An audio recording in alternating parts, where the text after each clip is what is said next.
শেখ হাসিনা ইস্যুতে বিশ্ব নেতারা এখন একমত হয়ে গেছে। ইসরায়েল, রাশিয়া, আমেরিকা, এমনকি চীনেরও মৌন সমর্থন রয়েছে যে না, বাংলাদেশের অর্থনীতি এবং বাংলাদেশে তাদের যে বিনিয়োগ করা রয়েছে এবং তাদের যে ডিপ্লোমেসি কাজ করতেছে, এই ডিপ্লোমেসিকে টিকিয়ে রাখতে হলে শেখ হাসিনাকে লাগবে। আর এ কারণে কৌশলে রাশিয়া এবং ভারত তারেক জিয়ার প্রত্যাবর্তনকে বাধাগ্রস্ত করে নাই।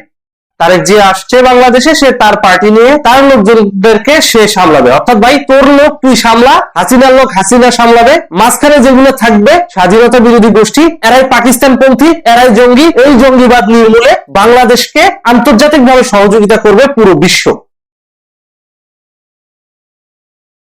স্পেন থেকে ফ্রান্স, সব দেশেই ডক্টর ইউনূস রাজনৈতিক আশ্রয়ের জন্য ফোনের উপর ফোন করে যাচ্ছেন, কিন্তু কেউ তাকে রাজনৈতিক আশ্রয় দিতে রাজি নয়। কেন? কারণ ডক্টর ইউনূসের গায়ে অলরেডি আন্তর্জাতিকভাবে সন্ত্রাসবাদীদের পৃষ্ঠপোষকতার ছাপ লেগে গেছে। একজন সন্ত্রাসবাদীকে পৃষ্ঠপোষকতা দানকারী ব্যক্তিকে কেন কোনো দেশ রাজনৈতিক আশ্রয় দিবে? পাকিস্তান হলে সেটা ভিন্ন কথা, কিন্তু পাকিস্তানে খোদ ডক্টর ইউনূস নিজেই যেতে চাচ্ছেন না। কারণ পাকিস্তানে যদি ডক্টর ইউনূস যায় তাহলে যে কোনো সময় যে কোনো মুহূর্তে আননোন গানম্যানের শিকার হয়ে যেতে পারেন, অর্থাৎ যে কোনো আননোন গানম্যান তাকে হত্যাও করে ফেলতে পারে। কারণ আপনারা জানেন পাকিস্তানে যেমন পাকিস্তানি জঙ্গি সংগঠনের লোকজনও আছে, ঠিক তেমনি ভারতীয় গোয়েন্দা সংস্থার লোকজনও রয়েছে। তো সব মিলিয়ে কি দাঁড়ান, পাকিস্তান ডক্টর ইউনূসের জন্য সেফ না। এখন ডক্টর ইউনূস ওয়েস্টার্ন পর্যায়ে অর্থাৎ পশ্চিমা দেশগুলোতে অতিরিক্ত সেকুলারিটি দেখাইছে যে না সে সেকুলার, যার কারণে আমেরিকা থেকে শুরু করে অনেক বড় বড় পশ্চিমা রাষ্ট্রগুলোতে তার অনেক বন্ধু তৈরি হয়েছিল বিগত সময়। তারাও এখন নিজেদের ইমেজ রক্ষা করা নিয়ে ব্যস্ত হয়ে পড়েছেন, কারণ তাদের সঙ্গে যে ডক্টর ইউনূসের ভালো সম্পর্ক, আর এই ডক্টর ইউনূস বর্তমানে দক্ষিণ এশিয়ায় সন্ত্রাসবাদ এবং জঙ্গিবাদের মদতদাতা হিসেবে চিহ্নিত হয়ে গেছে। তো স্বভাবতই তাদের উপরেও একটা চাপ চলে আসে। তাই ক্লিনটন পরিবার থেকে শুরু করে আমেরিকার অনেক স্বনামধন্য পরিবারগুলো ডক্টর ইউনূসকে প্রশ্রয় দিচ্ছে না, ডক্টর ইউনূসের সঙ্গে সুসম্পর্ক রাখতে চাচ্ছে না। বর্তমান সময়ে ইউনূসের বাস্তবতা এটাই। আর আমেরিকার বিরোধী দল এবং সরকার দল এবং সামাজিক অনেক সংগঠন যেগুলো সামাজিক পর্যায়ে অনেক ভালো ভালো কাজ করে আসছে, যারা এতদিন ডক্টর মোহাম্মদ ইউনূসকে একজন ফেরেশতা বলে জানতো, একজন ভালো মানুষ বলে জানতো, সেই মানুষগুলো কিন্তু এখন আর ডক্টর ইউনূসকে ভালোভাবে নিচ্ছে না, ভালোভাবে গ্রহণও করছে না। কেন করছে না? কারণ এটা পরিষ্কার হয়ে গেছে যে ডক্টর ইউনূস সন্ত্রাসবাদের পৃষ্ঠপোষকতা দানকারী। তো স্বভাবতই ডক্টর ইউনূসের এই সন্ত্রাসবাদীকে পৃষ্ঠপোষকতা দেওয়া, এটা রাষ্ট্রীয় পর্যায়ে যখন চর্চা চলে আসে তখন এটার কিন্তু প্রভাব সামাজিক পর্যায়েও পড়ে। এই জন্য আমেরিকায় তিনি আর ঢুকতে পারছেন না। তাহলে ডক্টর ইউনূস কোথায় যাবে? এদিকে শেখ হাসিনাকে পূর্ণাঙ্গ ভারতীয় নিরাপত্তা দিয়ে বাংলাদেশে প্রবেশ করানোর একটা পরিকল্পনা চলছে এবং 100% এটা ডক্টর ইউনূস নিজেই করবে, অর্থাৎ ডক্টর ইউনূসই শেখ হাসিনাকে ওয়েলকাম করে বাংলাদেশে নিয়ে আসবে। এই ধরনের একটা কর্মসূচি কিন্তু অলরেডি সরকারের উপদেষ্টা পরিষদের মধ্যেই বাস্তবায়িত হওয়া শুরু হয়ে গেছে। আর এই জন্য ডক্টর ইউনূস কিন্তু হাদি হত্যার ব্যাপারে খুব একটা বেশি মাথা ঘামাচ্ছেন না। আর শাহবাগে আপনারা কি দেখতে পাচ্ছেন, হাদি হত্যার জন্য ইতিমধ্যে হাদির সমর্থকরা নেমে গেছে। যে খুনটা সে ব্যক্তি করাইছে, যে খুনটা সরকারের টিকিয়ে থাকার জন্য কিংবা অন্তর্বর্তীকালীন সরকারকে টিকিয়ে রাখার জন্য ডক্টর ইউনূস নিজে করাইছে, সেই খুনের বিচার কি ডক্টর ইউনূস নিজে করবে?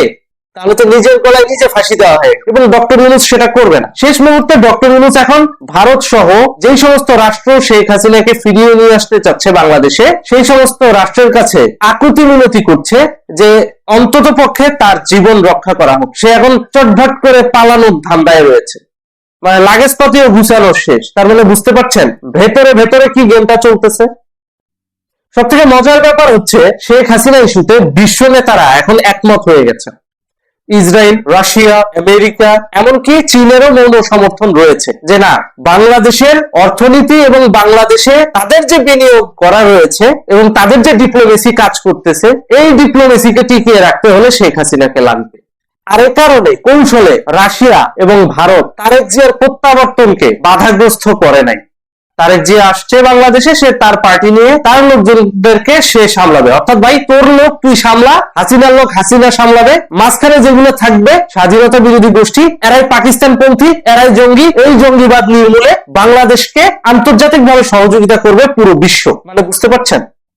খেলা কোন দিক দিয়ে ঘটছে, অর্থাৎ এই যে জঙ্গিবাদী যে গ্রুপটা বাংলাদেশে তাণ্ডব চালাচ্ছে এবং পুরো দক্ষিণ এশিয়াকে অশান্ত করার চেষ্টা করছে, প্রায় প্রতিদিনই বাংলাদেশের সাথে ভারতের যুদ্ধ লাগায় দেয় অবস্থা, এই গোষ্ঠীটাকে নির্মূল করার জন্য ইতিমধ্যে বৈশ্বিক শক্তিগুলো সন্ত্রাসবাদ দমনে ঐক্যবদ্ধভাবে কাজ করবে। সেখানে তারেক জিয়াও সমর্থন দিবে, শেখ হাসিনাও থাকবে, অর্থাৎ বাংলাদেশের প্রধান রাজনৈতিক দল দুটো সেটাও থাকবে। এবং জামাত যদি নিজেদেরকে সন্ত্রাসবাদের বিরুদ্ধে দাবি করে, তাহলে তারাও কিন্তু এখানে ইগনোর করার কোনো সুযোগ পাবে না। কারণ যদি তারা ইগনোর করে, তাহলে ওই যে ৭১-এর ন্যায় তারা আবার দালাল প্রমাণিত হবে যে না, এই গোষ্ঠীটাই সন্ত্রাসবাদকে প্রশ্রয় দিয়ে আসছে।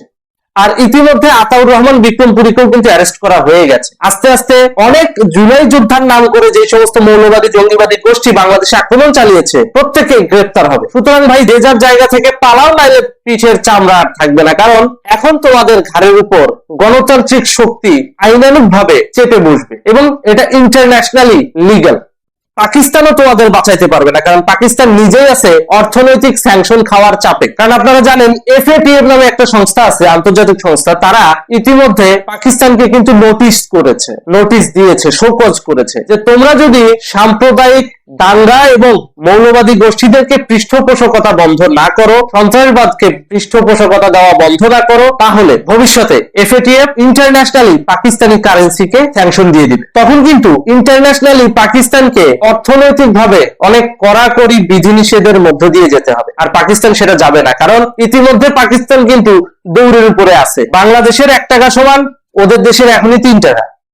সুতরাং ভবিষ্যতে যদি FATF স্যাংশন দেয়, দেখা যাবে বাংলাদেশের 1 টাকা সমান ওদের দেশে 5 টাকা হয়ে যাবে, তাহলে আরো ফকির হয়ে যাবে পাকিস্তান। তার মানে বুঝতে পারছেন। আবার বেলুচিস্তান আছে, বেলুচিস্তান ধরে টান দিলে তো একেবারে বগল বগল লাগিয়ে যাবে সবকিছু। তো সব মিলিয়ে এই মুহূর্তে ডক্টর ইউনূস কিন্তু চাপে আছে। আর এই যে শাহবাগে হাদি হত্যা নিয়ে যেই মিছিল আপনারা দেখতে পাচ্ছেন, এইটা কিন্তু শেখ হাসিনাকে ফিরিয়ে আনারই একটা কৌশলের মধ্যে পড়ে। কারণ যেহেতু হাদি হত্যাকাণ্ডে আওয়ামী লীগের কোনো সংশ্লিষ্টতা নাই, শুধুমাত্র আওয়ামী লীগ এবং ভারত বিরোধিতাকে চাঙ্গা করার জন্য হাদিকে হত্যা করিয়েছে ইউনূস গভর্নমেন্ট। তো এই জিনিসটাকে এবার ভালোভাবেই ক্যাশ করবে মুক্তিযুদ্ধপন্থী গোষ্ঠী আন্তর্জাতিক ভাবে এবং স্থানীয় ভাবে, এবং এর মধ্য দিয়ে শেখ হাসিনাকে ফিরিয়ে নিয়ে আসবে এই মুক্তিকামী জনতা। যেই জনতাগুলো এখন শেখ হাসিনার বিরুদ্ধে বলছে না, এতদিন শেখ হাসিনার বিরুদ্ধে বলেছে না, তাদের কাছে এখন একটা জিনিস পরিষ্কার হয়ে গেছে যে শেখ হাসিনা মানুষ খুনি না, মানুষ খুনি ডক্টর ইউনূস। এবং ডক্টর ইউনূস নির্বাচন বানচাল করার জন্য এবং নির্বাচনে ওই EU থেকে প্রাপ্ত, অর্থাৎ ইউরোপীয় ইউনিয়ন থেকে প্রাপ্ত $40 লাখ হজম করার জন্য এই পায়তারাগুলো করেছে। তার মধ্যে প্রথম হাদিকে হত্যার মধ্য দিয়ে একটা আওয়ামী লীগ বিরোধী, ভারত বিরোধী সেন্টিমেন্ট তৈরির চেষ্টা করেছিল, সেটা সে পারেনি।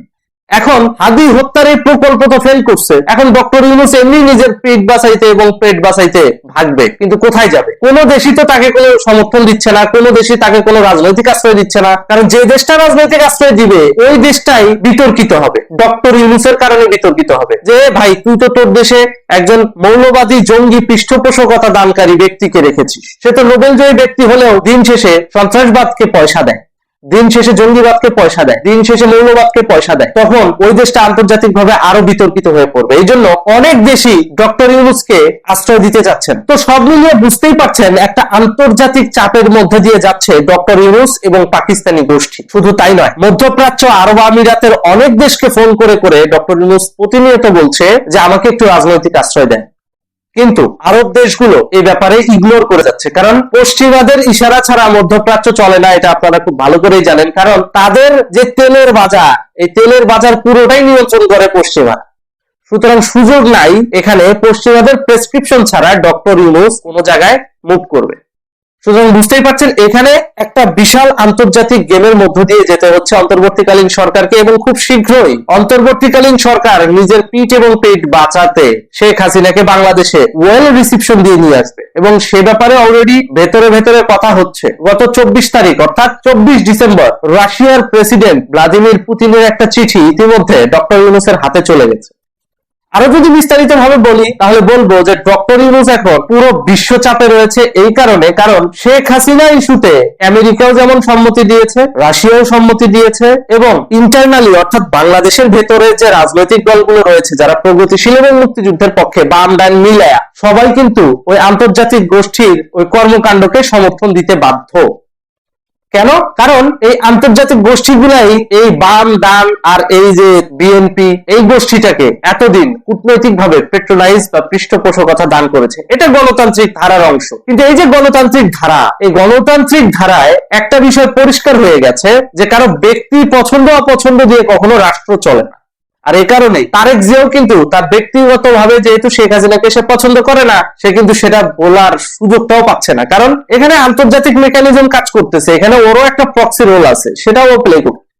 বাংলাদেশের রাজনৈতিক সমীকরণ বদলে যাচ্ছে, পাশাপাশি দক্ষিণ এশিয়ার রাজনীতি তেমন একটা সুবিধাজনক ঠেকছে না আমার কাছে। আমি জানি এই কথাগুলো বলার পর আপনারা আমাকে যাচ্ছে তাই কমেন্ট করবেন, যাচ্ছে তাই বলবেন। রাজনীতি কিন্তু একটা গতিশীল চলমান প্রক্রিয়া। যে কোনো সময় যে কোনো মুহূর্তে রাজনীতির পথ পরিবর্তন হয়। গতিপথ নিয়ন্ত্রণ করে অনেকেই যারা পড়ার শক্তি আছে। জাপানের একটা পত্রিকা কিছুদিন পূর্বে বলেছিল না যে বাংলাদেশ একটা এশিয়ার টাইম বম, যে কোনো সময় ফেটে যেতে পারে, এবং বাংলাদেশ ফেটে গেলে শুধুমাত্র যে বাংলাদেশ আক্রান্ত হবে ব্যাপারটা এরকম না। বাংলাদেশ ফেটে গেলে সবার প্রথম আক্রান্ত হবে ভারতবর্ষ।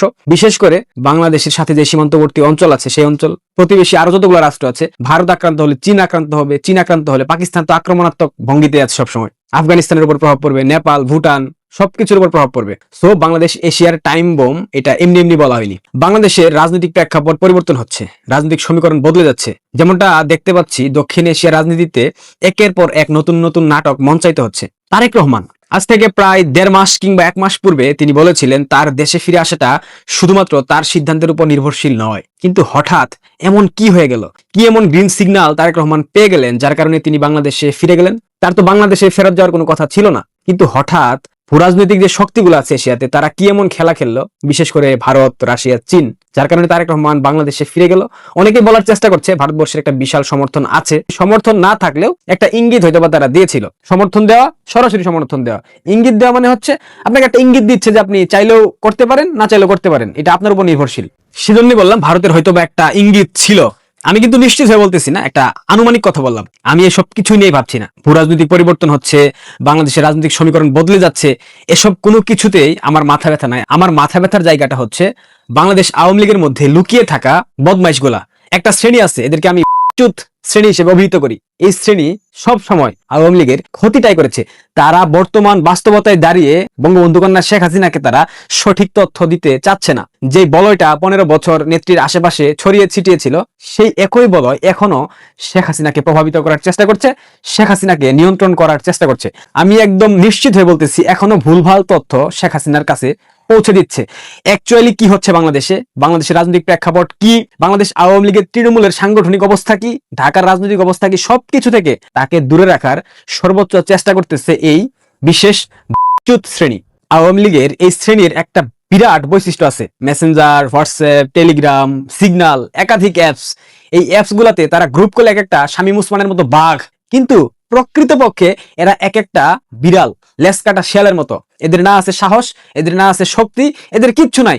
গত 15 মাসে ঢাকা শহরে কিংবা তাদের নিজস্ব রাজনৈতিক এলাকায় একটা মিছিল করিয়ে দেখাতে তারা পারেনি। অথচ গ্রুপ কল গুলাতে এক একটা বাঘ, আপা আমি এটা করতেছি, নেত্রী আমি ওইটা করতেছি, নেত্রী আমি এটা ছিঁড়ে ফেলবো, নেত্রী আমি ওইটা টেনে ফেলবো, অনেক কথা। মানে এরা চাপাবাজিতে অস্কার জয়ের মতো অভিনেতা, কিন্তু রাজনৈতিক ভাবে এরা অন্তঃসার শূন্য, এদের মধ্যে কিচ্ছু নাই। বিলিভ মি, কিচ্ছু নাই। আমি জানি কথা বলার পর অনেকগুলা ফোন আসবে, অনেকে আমাকে অনেক কথা বলবে যে তুমি এভাবে কেন আভ্যন্তরীণ বিষয় নিয়ে সমালোচনা করো। দেখেন, ওয়ান্স এ গাদ্দার অলওয়েজ এ গাদ্দার। এরা যে গাদ্দার, এদের মধ্যে যে একটা বিশেষ শ্রেণী, যে শ্রেণীর নামটা আমি বারবার বলতে চাচ্ছি না, এই শ্রেণীর মধ্যে একটা বিশাল অংশ আছে, এরা গাদ্দার। এই মুহূর্তে বাংলাদেশ আওয়ামী লীগের অনুপস্থিতিতে বাংলাদেশ কোথায় গিয়ে ঠেকেছে আপনারা তো দেখতে পাচ্ছেন।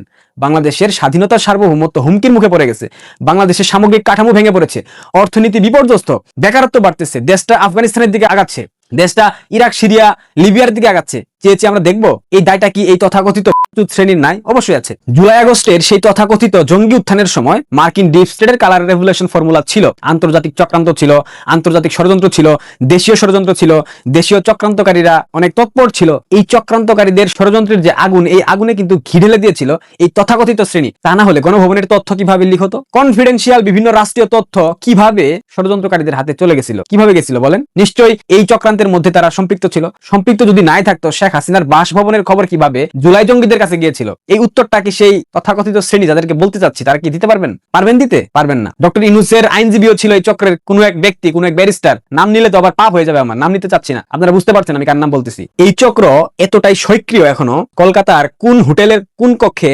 কনফিডেন্সিয়াল মিটিং হয় সেই মিটিং এর গুরুত্বপূর্ণ তথ্য আমার দেশ পত্রিকার জঙ্গি মাহমুদুর রহমানের হাতে চলে যায়। ভাবতে পারেন বাংলাদেশে যদি মিটিং হতো সেক্ষেত্রে বলতে পারতাম যে বিভিন্ন টেকনোলজি ব্যবহার করে সরকার এই তথ্যগুলো ফাঁস করেছে। যেহেতু মিটিংটা ভারতবর্ষে হচ্ছে, কলকাতায় হচ্ছে, সেই মিটিং এর তথ্য কিভাবে ভাই জঙ্গি মাহমুদুর রহমানের কাছে চলে আসে? এই প্রশ্নের উত্তর কে দেবে? এই প্রশ্নের উত্তরটা তো আমাদের জানা প্রয়োজন, তাই না? বাংলাদেশ আওয়ামী লীগ কিন্তু ফিরবে, আজ কাল পরশু তরশু ফিরবেই। আওয়ামী লীগ একটা আদর্শ, আওয়ামী লীগ একটা অনুভূতির নাম। এই দল শুধুমাত্র একটা সংগঠন না, এই দলটার শেকড় অনেক গভীরে প্রথিত। এই দলে সকল পর্যায়ের মানুষ আছেন। এই দলটা জনমানুষের দল, গণমানুষের দল। জনমানুষের ভালোবাসা, গণমানুষের ভালোবাসা বাংলাদেশ আওয়ামী লীগকে ফিরিয়ে আনবে। এই কথাটা, এই বাস্তব সত্যটা এই চক্রান্তকারী চক্রটাও জানে, এবং তারা জানে বিধায় তারা আওয়ামী লীগের ফেরাটাকে প্রলম্বিত করতে চাচ্ছে। কেন চাচ্ছে জানেন? কারণ তারা এটাও জানে আওয়ামী লীগ যদি ফিরে আসে তারা কখনো ফিরতে পারবে না। তারা ফিরে আসতে চাইলে, ফেরার চেষ্টা করলে আওয়ামী লীগের ছাপোষা তৃণমূলের কর্মী সমর্থকরা এদের ছালবাকা তুলে নেবে, ছিঁড়ে ফেলবে এদের। কারণ এরা যা করেছে এটার অপরাধ কখনো মাফযোগ্য না, ক্ষমাযোগ্য না। এই চক্র 5 আগস্ট পরবর্তী বিভিন্ন সময় বিভিন্ন উস্কানি দিয়েছে সামাজিক যোগাযোগ মাধ্যমগুলোতে।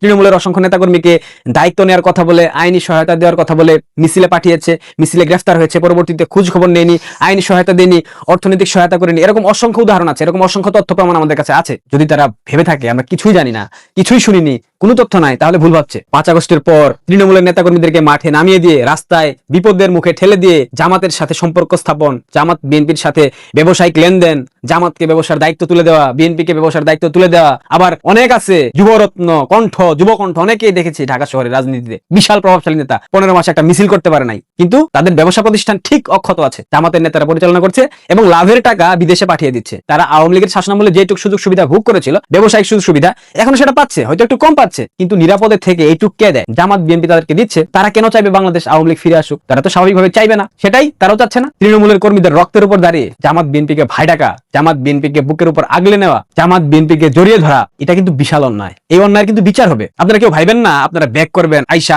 মসনদে বসে পড়বেন, কোনো সম্ভাবনা নেই। বাংলাদেশ আওয়ামী লীগে বঙ্গবন্ধু কন্যা শেখ হাসিনা এবং তার তৃণমূল ছাড়া বাকি সব বুগাস, সব আগাছা, এদের কোনো মূল্য নাই। এবং 5 আগস্ট পরবর্তী তাদের যে কোনো মূল্য নাই, তারা নিজেরাই বারবার বুঝিয়েছে তারা মূল্যহীন। 15 বছরে যারা আফিম খেয়েছে হাতে গোনা ক হাজার হবে, 10,000 লোক সুবিধাভোগী গত 15 বছরে, কিন্তু 10 লক্ষ মানুষ যে এখন নির্যাতন নিপীড়নের শিকার হচ্ছে, সাধারণ মানুষ শুধুমাত্র আওয়ামী লীগকে সমর্থন করে তাদেরকেও ঘরে থাকতে দেওয়া হচ্ছে না। এটা একটা প্রকৃতির বিচার হবে, তাই না? তাদেরকে হতে হবে, হয়তোবা তার পরিবারকে হতে হবে, হয়তোবা তাদের বিভিন্ন আত্মীয় স্বজন, পাড়াপড়শি, তাদেরকে হতে হবে, বিচারের আওতায় আসতে হবেই। তৃণমূলের ত্যাগ, তিতিক্ষা, সংগ্রাম বঙ্গবন্ধু কন্যা শেখ হাসিনাকে বাংলাদেশে ফিরিয়ে আনবে, এটা ধ্রুব সত্য। আওয়ামী লীগের মধ্যে থাকা এই শ্রেণীর দালালদের জন্য যাদের শেষ পরিণতি কতটা ভয়াবহ হয় সেটাই দেখার অপেক্ষায়।